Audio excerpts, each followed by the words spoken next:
Namaskara and welcome to BIC Talks, a podcast by Bangalore International Centre, bringing you conversations that move, inform, and encourage discourse. The most sort of delicious irony that came out of this terrible episode where the IPKF was dispatched to Sri Lanka for just about 2 years, give or take, ostensibly to deal with the Tamil guerrillas. But what happened in short was that the soldiers who were dispatched, they were very carefully chosen. Actually, this is very interesting. The IPKF soldiers who went on the ground in Sri Lanka were carefully chosen to not be Tamil, because the Indian government thought that there would be some kind of ethnic or linguistic allegiance to the people who they were meant to suppress and quell. And so there were a lot of people from other parts of the country who didn't speak the language, which led to enormous misunderstandings and polarizations. Anyway, so it was a terrible episode where in between trying to suppress the Tamil tigers, they ended up inflicting severe damage upon the civilian population as well, to the extent that behind the scenes, the tigers and the Sri Lankan government, both of which were witness to these kind of repressions in the north by the IPKF, some of the IPKF troops, and were both put off by this to the extent that they wanted the IPKF to leave. It got to the stage where the tigers and the Sri Lankan government were on the same side against the IPKF, the blackest of all ironies. To the extent, again, that the Sri Lankan government started arming the tigers. For this little brief window in Sri Lankan history, the Sri Lankan government armed the tigers to try to fight the IPKF soldiers. That's how bad this misadventure was. Saman Subramanian is a senior writer for Quartz, covering the future of capitalism, and a contributing writer for The Guardian long read. He is also the author of 3 books: Following Fish, Travels Around the Indian Coast, This Divided Island, Stories from the Sri Lankan War, and his latest, A Dominant Character, The Radical Science and Restless Politics of GBS Haldane. His writing has appeared in The New Yorker, The New York Times, Wired, Granta, Harper's, The Guardian, The Wall Street Journal, Newsweek, and many others. For years, he also co-hosted The Intersection, a fortnightly science and culture podcast from Audiomatic. In this episode of BIC Talks, Saman Subramanian engages with the audience at a forum as part of the Bangalore Literature Festival 2021. And now, over to Saman. I want to ask you about your book on JBS Haldane. And I was curious, as a writer, when you write a biography of someone, and someone with as complex a personality as it seems from your book, how did it change you as a person? Well, one of the things obviously is a realization that you can read a lot of secondary material, by which I mean material about a person, but not really get a true sense of their motivations and their inclinations until you read their own primary documents, letters and diaries and all these things. And so spending a lot of time with that helps you get a sense of how your biographical subject makes decisions, which you realize is also how we make decisions. We all make decisions in flawed and complex and slightly kind of mysterious ways. If you had to ask me why I wrote a book about Haldane, the answer would be weird and mysterious. I couldn't quite put my finger on it. There is a reason there, and I can tell you the sort of the clean answer to it, which I have told people, but actually there is no clean answer. And so Haldane's life also was like that. The political decisions he made were influenced as much by his childhood and his father, as by his time in the war, in the trenches, as by his exposure to the new science of genetics. And how much each of these played a part and what kind of part they played is the task of the biographer to put together. But then when you finish the book, you sit back and you kind of realize just what mysterious, fascinating people human beings are, and gives you a lot more tolerance is the wrong word, but I guess kind of forbearance with people and their own decision-making processes. So that's one aspect. The second aspect has nothing to do with the understanding of a human being and so on, but I realize that it's not often that we as human beings get to spend time with a person's life trajectory from birth to death. It happens so rarely, and unfortunately, it'll only possibly, the only case I can think of is the parents of children who pass on early. where you see everything, the whole sweep of the life. But the biographer has that weird vantage point in some way. So when I'm reading his letters and diary entries towards the end of his life, I am simultaneously also privy to his letters to his grandmother, when he was a boy eating ice cream. And that was it was a strangely moving experience. And I've asked a lot of other biographers this: did you feel sad when you came to the end of the life? And I did, at least. I got quite moved when I wrote the little part in the book about his death. So that's one other way in which I guess I was affected by writing the life. Hi, I have read two of your three books, which is the first one, Following Fish, as well as the second one on Sri Lanka. I'm just very curious, from a travelogue to documenting a conflict-like situation to a biography. How do you pick your subjects? Because these are very different things. Well, as I said earlier, the picking of the subject is actually a slightly inchoate thing. For the first two, I can tell you it did come about in slightly easier methods. The first one, literally, somebody at Penguin came to me and asked if I had a travel book I wanted to write, and I thought of this. The second one was the result of, I was living in Delhi. It was 2009, and the Sri Lankan war was ending, and I had a number of friends who were Sri Lankans, and I would talk to them often about, the end of the war and what will follow.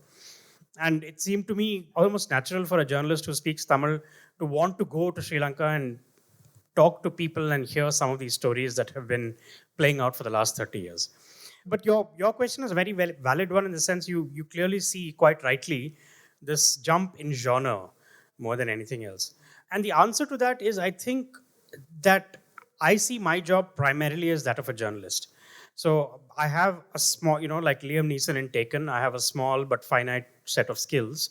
And I can kind of use those in various situations. I can kind of go and interview people, and I can look at things, and I can do research. And my operating principle on all this is that given enough time and within reason, I can produce something that is readable and maybe informative. And so the tools are the same everywhere. Even for the Haldane book, which is technically a biography that has been researched in an archive. And I did very few interviews, almost no interviews for that. But still, my essential principle is I will do my research and I will synthesize it, and I will kind of try to understand it and then explain it to my reader. So I don't see these as jumps in genres, but it is fun to do that also. One of the challenges of doing the Haldane book, for example, was, can I make it as vivid and visually rich as the journalism can? And sometimes that's hard because you're dealing with secondary material, you're dealing with documents and letters and so on. You don't necessarily know what the world is like that Haldane lived in. So you have to figure out where to get that material and how to build it into your narrative, how to get scenes and dialogue without making anything up. So it's a nice sort of stretch of your legs to be able to do that. My question sort of segues from the first one. It's about Divided Island. It is so harrowing and so humane. At times, I feel there are two summons or there are two author voices. Do they peacefully exist in your writing, or do they peacefully exquisite writing? So, the harrowing parts had me wanting to, come to the end, and the humane parts were extremely well written.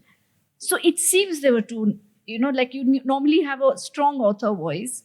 So just curiosity in your writing style, did the voices peacefully exist? Were they running on parallel tracks? Or were they jostling for attention from each other? I have two answers. One is that, especially with respect to the harrowing and the humane, I think for any of us who are empathetic, who have empathy, the only response to the harrowing sometimes is to be humane, is to kind of attempt to share, in however small and frail a way, some perspective on this tragedy that the people who have undergone this tragedy have. And in transcribing some of these stories, you internalize a little bit of it, and so you get a sense of the harrowing, but then your response is to be humane. The other question is more interesting, which is that what is an authorial voice? And there is a voice in which writers tend to write as a kind of natural course that maybe stems from writing for a long time and maybe reading for a long time. You internalize little bits of things you've read, elsewhere. And so that is one aspect of it. But the second, and this is something more interesting, which is that I think the most effective way to write a book like this Divided Island, or a book that is about an essentially tragic event, is not to have every page drip with pathos and tragedy, because I think the effect of that wanes.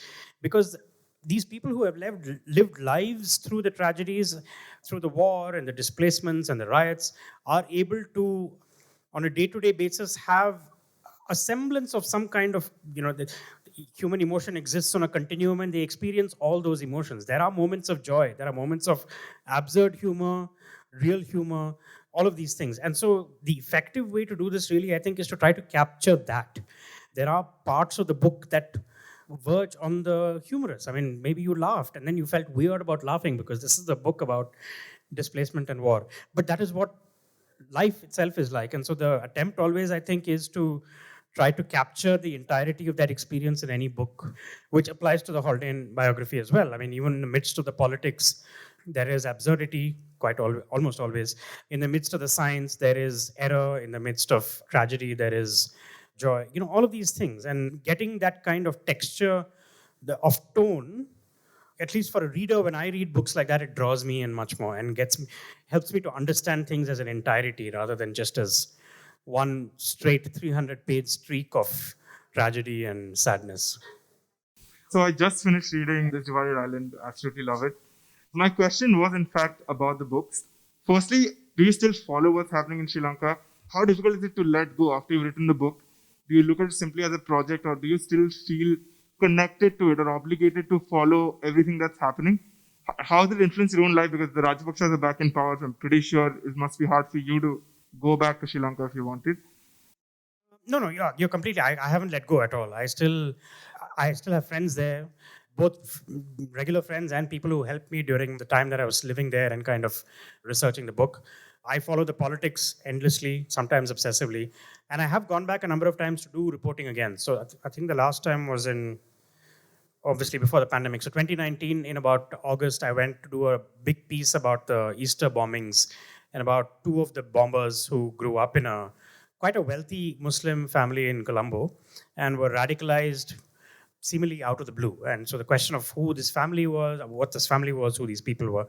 So I did a piece about that. So to that extent, I do keep following up. The difficulty has been, and this is something as much as you try, it's hard. It's to keep up with and to keep in touch with the people who are displaced in the North and the East, or were displaced when I spoke to them back in 2012, 2011, 2013. And, their sort of contacts keep changing, their phone numbers keep changing, and they're often not on email in the sense that we're all on email. So, with those people, it's always kind of, you go to the other common point of contact and ask them how they are, and then try to get back in touch and so on. This Divided Island came out 7 years ago. And there's been another book since then, and obviously more journalism. And so, as a matter of fact, some of this stuff does fall by. And it feels strange, because to have lived that book for 4.5 years and then suddenly kind of have it slowly erode from your life is an odd experience. But I guess it's just the nature of time. Like everybody else, I loved this Divided Island, and I also look forward to your newsletters. I really like that thing about the boy in Thames. I just wanted to ask you about your writing process. I mean, what's your future project? The second question is easy to answer. There isn't one, because I don't know where I can go and what I can do by way of research, thanks to COVID. So even if I had a book idea, who knows where I could go to research it. So as of now, I'm kind of just waiting to see how things pan out. The writing process is, by virtue of being a journalist, I think the first large sweep of work inevitably involves a lot of interviewing and a lot of reading. Even when I'm not on a project, but when I'm between projects, I find that I'm often just talking to people. I will kind of email people, and people I don't know personally, but I will just ask for conversations. At some point, maybe something will come out of it. Maybe nothing will. And then when I have about 90% of my material, at that point, I start to sit down to write. And I'm a very slow writer. Everybody says you have to put down, I talk to other writers and they say, the best way to do this is to put down a daily quota. I do 1,000 words a day. I do 1,500 words. I can't get beyond 500 a day at all. But it varies for different people, but I'm very slow, mostly because I'm very distracted. I always do a structure. I've learned that this is a good idea to always do an outline first, however rough it is, and to try to work towards that outline. I don't revise much once a draft is written. So, like if you've read This Divided Island, it's almost exactly the draft that I turned in, except for a few changes. But it's only because I go so slowly. And I kind of like, so the sweating is happening at the beginning rather than the end. That's sort of it. And again, you'll find different writers have different ways of doing this. Mine is always front loading the writing earlier. So I tend to write from about 5:30 in the morning to about by 12:31, I want to be done with it. And then I can do other things. It makes it more challenging because the book writing is invariably not the writing that is paying my rent. So the book writing comes in the morning and then article writing comes in the afternoon.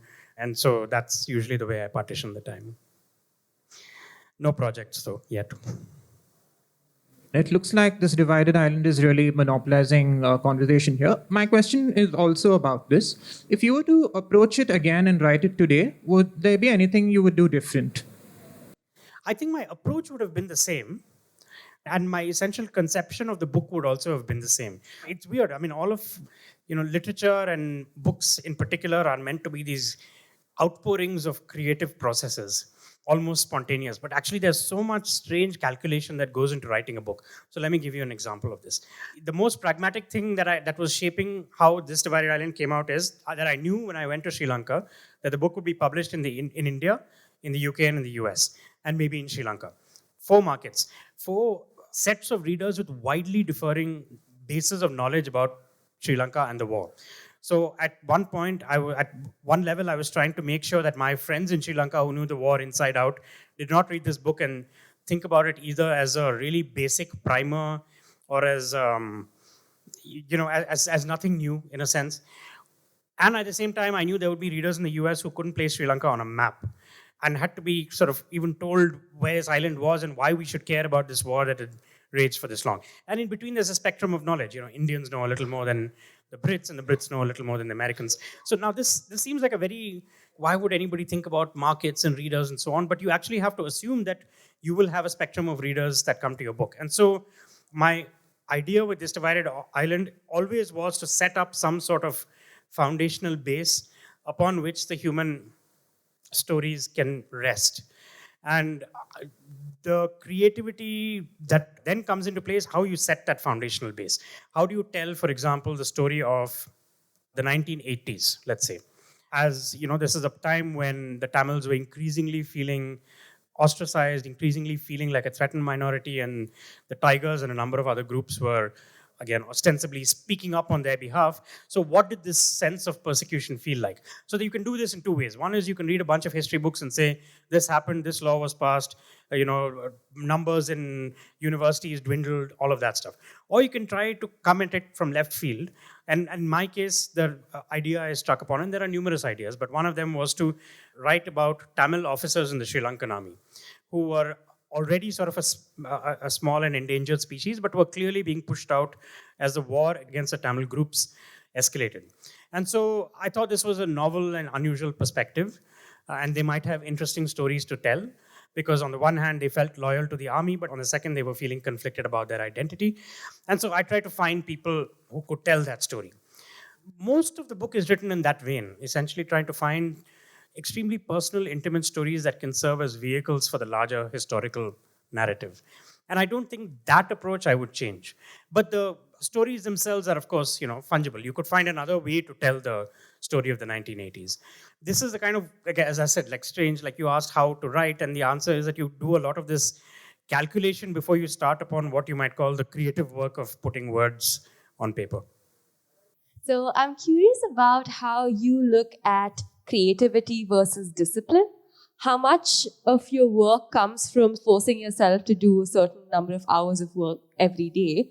And at what point of that discipline do you feel like inspiration strikes and you actually feel like, creativity is sort of flowing? 99% is the first, essentially. Like it's sitting down at the computer to write or even before that, journalists are supposed to pick up the phone and call people all the time. I hate cold calling people. And so, even that kind of effort or discipline, that's the first step. But the writing itself is, again, as you said, it's just making yourself do it again and again. If you do 500 words a day, 7 days a week. At the end of the year, you'll probably have a book, assuming you've done the research. The creativity then also just lies, at the very margins almost, in a sense. You're writing a sentence and you're kind of trying to think of a sort of unusual, imaginative way to convey a particular bit of information. The bit of information is something you've taken from your research, and the sentence has a function and a purpose. And every sentence does that. And at this, paragraph, the paragraph itself has a function and a purpose. And so you're thinking in these, again, extremely calculated ways about some of this stuff. And when you finally have to think about creativity and imaginativeness, that only comes at the margins. An unusual word to think, you will be surprised how much of my time goes into typing synonym important on Google, to think of like unusual words, that can substitute for important, that might at least spark something in my mind. So maybe I don't use that, but just like synonym all the time on Google. Once you are able to put that discipline into place and you have a structure that you're working from and you have the research, then you feel a little liberated to be playful and to even structure. There's some kind of imagination and creativity, but primarily it is just how tight can you make this assembly of material. So it comes to the point where I used to once write for fun, and I don't do that anymore. I'm on vacation now from Monday for like 2 weeks. I'm not going to write at all. And I really look forward to that because I know that. So it's fine, but this is what work is. I mean, all work is going to feel like a drudge and a chore at some point, however artistic and imaginative and free-flowing it appears to be to the consumer or to the reader or the observer. The prelude to this question is that I don't know how many people know that you began your career as a cricket journalist. Right? And so I have a couple of questions leading from that. One is, you've been involved in this very interesting project recently about bringing back to life a book that was pretty much dead and done, I think, War Minus the Shooting. So tell us a little bit about that and the possibilities that that kind of a project has. And the second question, of course, is, do you think of yourself as writing a sports book at some point of time? Okay, the first one is, it's a very exciting project. It's primarily conceived by the small group of young men, one of them from Bangalore, Siddhartha Vaidyanathan, who is a cricket writer also. And the idea is to kind of look at excellent cricket books, the cricket books that are out of print, out of copyright maybe sometimes, but that deserve to continue circulating because we would all like to get our hands on these magnificent books. And fortunately, Amazon offers a way to do that now. You can publish to Kindle, you can sometimes even do print on demand in some countries. And so War Minus the Shooting, what Siddhartha and his colleagues and I did was to buy the copyright from the holder and kind of publish the book, which has come out now. In fact, there will soon be a paperback edition in India as well to go with the Kindle version. It's a symbol of how conflicted we feel towards Amazon, where on the one hand, it allows you to do something like this and keep excellent books in print, but on the other hand, of course, it's evil. It goes to the larger question of sort of what a good cricket book is or what a good sports book is, and War Minus the Shooting is a book about the 1996 World Cup, which took place in India, Pakistan, and Sri Lanka. And Mike Marcuse, a writer who was American-born but lived in England for a long time, fell in love with cricket, travels through the subcontinent, writing about the cricket, but also more importantly, writing about the political and economic trends that surround the game at that crucial point. And all the observations he made then about the politicization and the commercialization of the game, we can see the effects of that play out right now today in the IPL, in Jay Shah being the BCCI secretary, all of these other extremely problematic things that are happening with the game. So this is the genesis, and I urge you all, if you love the game or even if you just want to see where cricket fits into the Indian tapestry, buy the book and read it. You won't be disappointed. He's an excellent writer. Would I do a sports book myself? Yes, but only a book like this, I think, not a book about sports per se. I teach a workshop for The Guardian on long-form journalism. And I keep my pet theory here is a theory of what I might call layers. And the layers are always at the top of the book or a piece exists what you might call the plot. And the plot here is just who won the 1996 World Cup. It's Sri Lanka, an underdog team, fascinating story. But then there are always 2 or 3 layers below that. And layers below are deeper and more universal. sometimes more abstract, but they are the ones that will stand the test of time. And so if you want to write a book about a biography about Muhammad Ali, for example, you would do it the way David Remnick did, which is to examine his position in society as a black man at a time of intense racial conflict and controversy. So if there's a way to write a book like that, where the underlying layers are rich and powerful, then by all means. But I think that has to be that. These layers always kind of braid in and out of each other. So if you think about a strand of rope with 3 or 4 individual strands that keep winding around each other, that's essentially what these stories and these books are all like. So if there's a chance to do that, yeah, why not?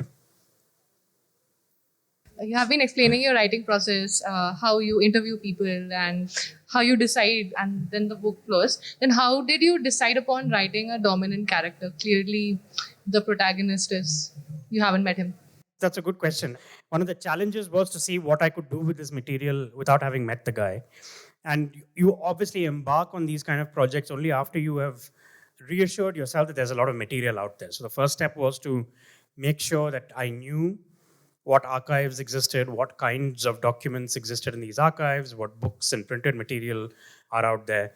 And then once you know that there's enough of it, you try to think about triangulating all this information and building a kind of three-dimensional portrait of a person like Haldane from this. And it's not just his own material, but other people writing about Haldane.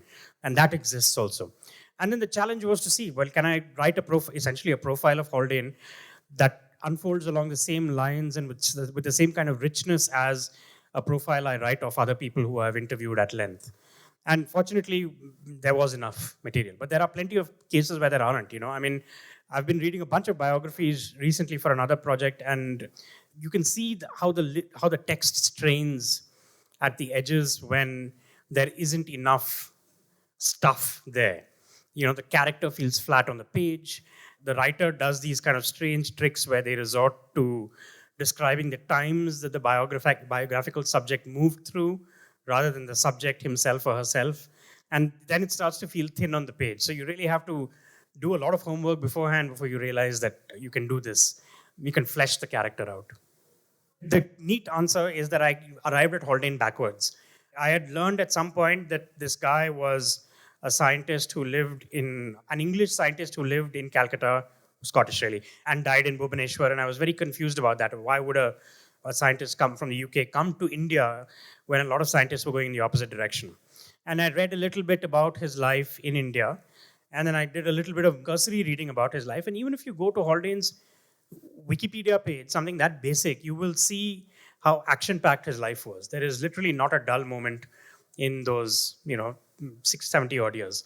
He was in Spain during the Civil War. He fought in the trenches. He was involved in top secret military research in the Second World War. His father experimented on him when he was a boy. He had 2 marriages, both, the first of which was very contentious. He almost got kicked out of Cambridge as a teacher for doing that because you weren't allowed to marry a divorcee back then, according to the Cambridge rules. So all of these, and his reaction to all of these events, as well as to the times that he was living in, was to think very seriously about politics and science and how they should respond to these times. And that's something I think we still do today. We are living in weird times, and we don't know how politics should respond, what kind of politics is appropriate, what we should do with science and the scientific powers that we have, and all of these subjects were what Haldane was thinking of as well. So I think at that point, when you start to find this much richness, then you think he's just ripe for a biography, or hopefully even a movie where Benedict Cumberbatch will play him. I found out that you and one of your co-authors from The Wired experimented with NFT, right? Yeah. Could you please share that experience? Because I'm interested in that area a little bit, but I just wanted to know your own experience because you come from a very different background, not really from tech, right? And for you to experiment with it, how was the entire experience? Okay. So the question was about what in the tech world is now called a non-fungible token. A colleague and I, as a lark primarily, but also as an experiment, we turned an article of ours into a non-fungible token and we auctioned it online. But a non-fungible token is a weird thing that I don't entirely understand myself. I don't understand the value of it. It is a essentially a patch of code that says this is the only patch of code that points to this other object that is real.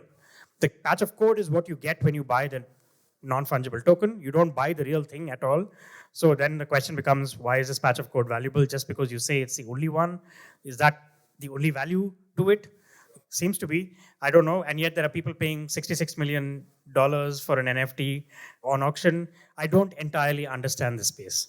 I should, be honest. It seems like a weird, yet another sign of the strange times we live in, where there is seemingly not enough money to distribute vaccines to everyone, but there is to buy a small patch of code online. Yeah, it's beyond me. There are a lot of things that are beyond me, but this in particular right now.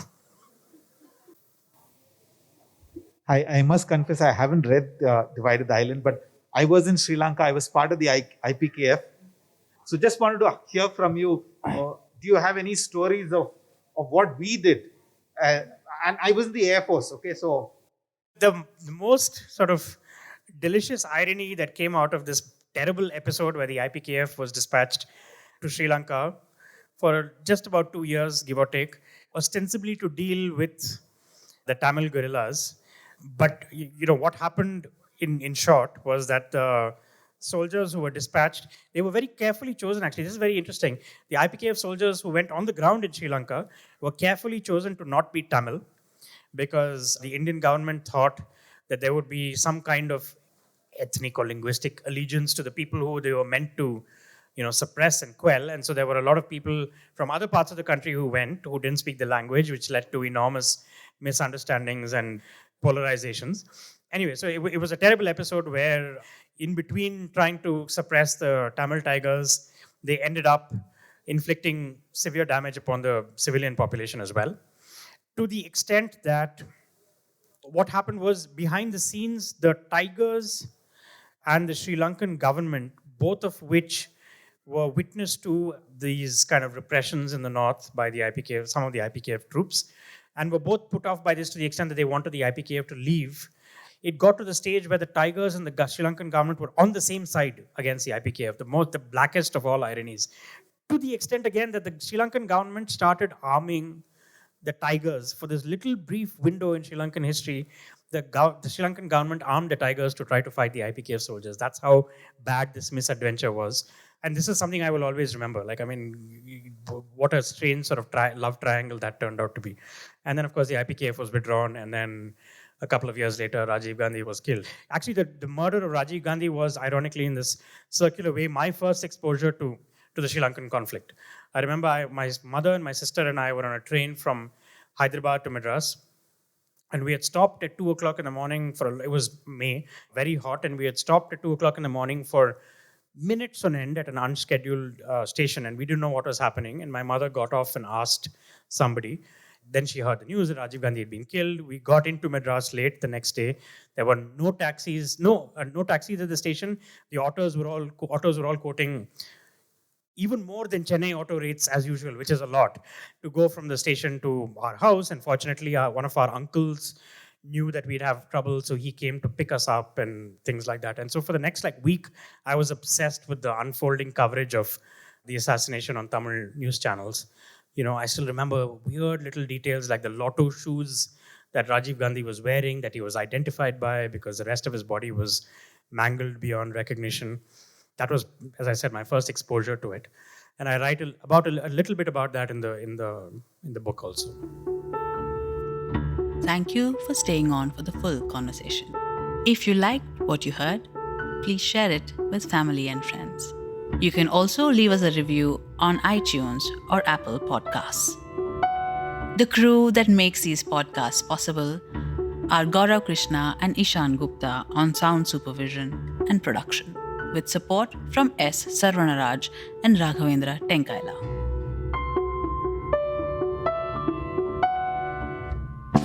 Artwork and design is by Chandani Venkataraman of Crisscross Design Studios. Don't forget to subscribe to our channel on your favorite podcast platform. It can also be accessed on our website, bangaloreinternationalcenter.org. Do follow us on Instagram, Facebook, and Twitter to get regular updates on our programming. This is Lekha Naidu signing off on behalf of everyone at BIC.